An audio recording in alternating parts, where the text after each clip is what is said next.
Hi, I'm Hobie1. Today we are reading The House on the Cliff, Hardy Boys, book number 2, chapter 9, Plan of Attack. This is Redshare reading. Let's go. I'm very thirsty, Frank said quickly to the occupants of the Politt house. May I have a drink? The red-haired man and the woman looked at each other. They obviously wished to get rid of their visitors as soon as possible, but they could not refuse such a reasonable request. Come into the kitchen, said the man, grudgingly. Frank followed him through the door. As he passed the cap, he took a good look at it. It was his father's, and there were stains on it which looked like blood. The red-haired man pointed to a sink on the other side of the room. On it stood a plastic cup. Help yourself, he said gruffly. Frank went across the room and ran some water from the faucet.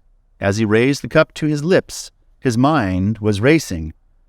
On his way out, he glanced again at the peg. The cap was gone. Frank gave no sign that he had noticed anything amiss. He walked out into the yard and joined the other 5 boys. I guess we may as well be going, he said nonchalantly. You might as well, snapped the woman.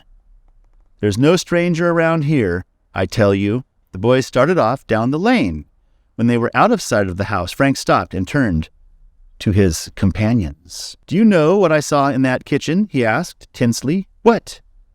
Dad's cap hanging on a peg. Then he has been here, cried Joe. They were lying. Yes, Frank continued, and there were bloodstains on the cap. Bloodstains? Joe exclaimed.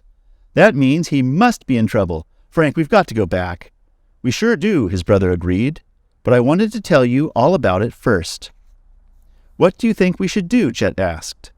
I'll ask those people in the house about the cap and force a showdown.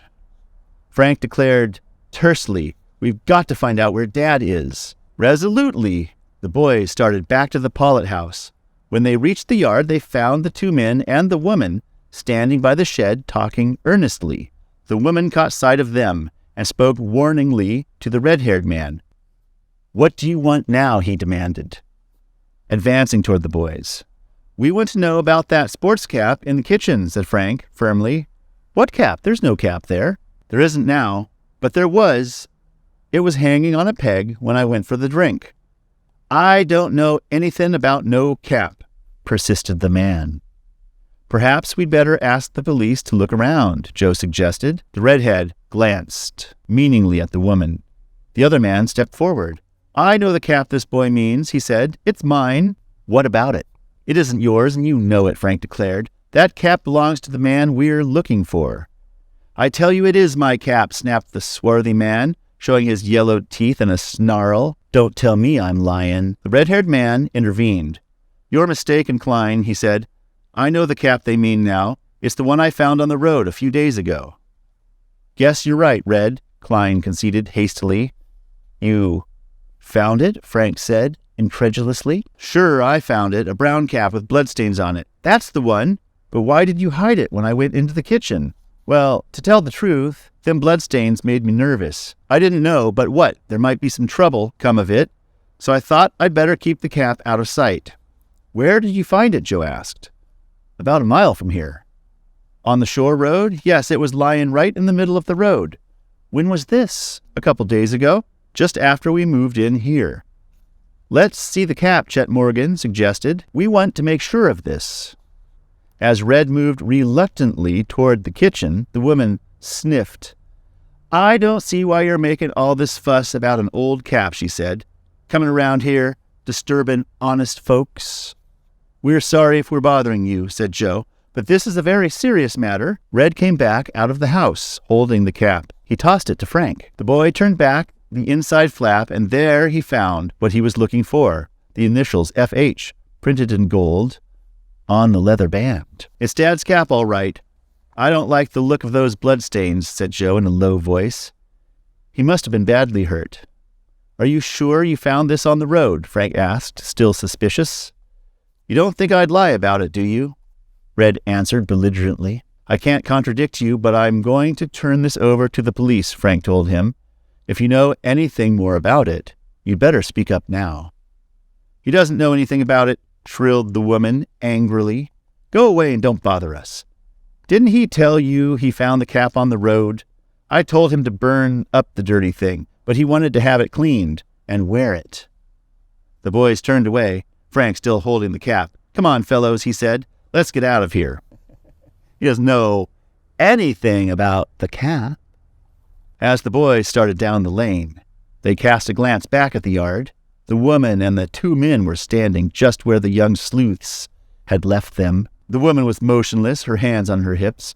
Red was standing with his arms folded, and Klein, the swarthy man, was leaning against a tree. All three were gazing intently and silently after the departing boys. "I'm sure that those people know more about Dad's cap than they're telling," Frank said grimly, as the boys mounted their motorcycles and rode back toward Bayport. "What are you planning to do next?" Phil asked as he pulled his machine along Frank's. If this is interesting to you, please boop the like button. Thank you very much. I'm going right to Chief Colleague and tell him the whole story. Okay, we're with you. The boys rode directly to police headquarters and left their motorcycles in the parking lot. Chief Colleague looked up as his 6 visitors were ushered into his office. "Well," he said heartily, "this is quite a delegation. What can I do for you?" As Frank and Joe took turns with an occasional graphic illustration from one of the other boys, they told the full story and showed him the blood-stained cap. Chief Colleague looked grave. "I don't like the sound of this at all," he said finally. "We must find your father at once. This cap is a good clue." Then he went on, "Of course you realize that the area where the Politt house is located is outside the limits of Bayport, so my men can't go there. But I'll get in touch with Captain Ryder of the State Police at once, so he can assign men to the case." The boys thanked the chief for his help and left. Chet, Tony, Biff, and Phil went their separate ways while Frank and Joe turned toward home. They decided not to upset their mother about the blood-stained cap, but merely tell her that the state police would take over the search for her husband. "I still think there's some connection between Dad's disappearance and the smuggling outfit and the house on the cliff," Frank declared. "What I've been wondering," said Joe, "is where those 2 motorboats came from that day Jones was attacked. We didn't see them out in the ocean earlier, at least not both of them." "That's right. They could have come right out from under the cliff." "You mean, Frank, there might be a secret harbor in there?" "Might be. Here's the way it could work. Dad suspects smugglers are operating in this territory from a base that he has been unable to find." Frank spread his arms. "The base is the old Politt place. What more do you want?" "But the house is on top of the cliff. There could be a secret passage from the house to a hidden harbor at the foot of the cliff." "Good night, Frank. It sure sounds reasonable." Yeah, right. "And perhaps that explains why the kidnappers got away with Jones so quickly on Saturday. If they left the Kane farmhouse just a little while before we did, we should have been able to get within sight of their car, but we didn't." "You mean they turned in at the Politt place? Why not? Probably Jones is hidden there right now." "And maybe Dad, too," Joe cried out excitedly. "That's right. I'm against just sitting and waiting for the state troopers to find him. How about asking Tony if he will lend us his motorboat so we can investigate the foot of the cliff?" "I get you," Joe agreed enthusiastically. "And if we get any information, we can turn it over to the state police. And they can raid the Politt place." That's the end of Chapter 9. Thank you for joining me. That was fun. All right. Catch me again for Chapter 10 next time. Bye.